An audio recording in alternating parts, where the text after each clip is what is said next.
Let's talk self-esteem. So this comes up often. I think it's a great tool to have not only for yourself, but also when you find your kids are struggling with a little bit of esteem issues, because doubts are going to creep into our minds. Self-esteem is a way of thinking, feeling, and acting that implies that you accept, respect, trust, and believe in yourself.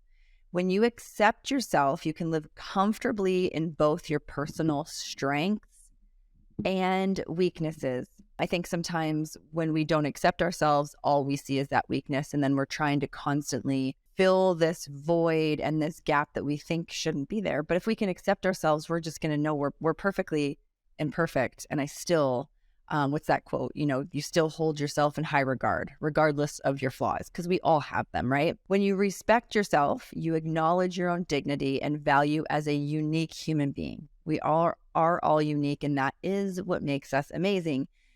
We can often look at ourselves and think where we're missing because we aren't the same as somebody else. But I think that's where, our value comes in. Even in my journal, just a little note, sometimes my mantra talks about no one is me, and that is my superpower. And if we can switch our thinking to no one is me and that is my superpower instead of I'm not like anybody else, what's wrong with me, then we're in a much better headspace. Self-trust, I love this. Self-trust means that your behaviors and feelings are consistent. Behaviors, and feelings are consistent enough to give you an inner sense of continuity and coherence despite changes in external circumstances, right? Self-trust. We've talked about this. You know this to be true. It's why we have the code, be impeccable with your word. The first and foremost person that you should be impeccable with your word is yourself. Our brains know, even when we pretend they don't, our brains know when we make a promise to ourselves and we break it. So self-trust is really important. And to believe in yourself means that you feel you deserve, and we've talked about this as well, that you do truly deserve to have all the good things in life. It also means that you have the confidence that you can fulfill your deepest personal needs, aspirations, and goals. I'm going to stop, so I'm not just looking down. It's from a book called The Anxiety and Phobia Workbook. It's ginormous. I have it. It's huge.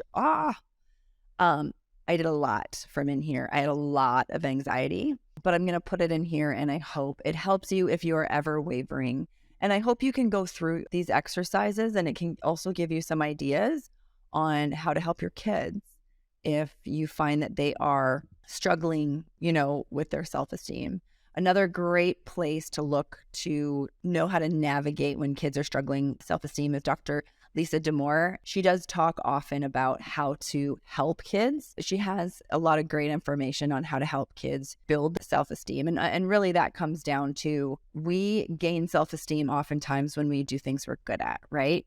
So how can we navigate having our kids try new things, which they may not be good at because they're new things, just like us, and sprinkle in those things that they are good at so they have that good self-esteem. So anyways, go ahead, check out this section. I hope it helps you if you are struggling in the self-esteem area as much as it helped me.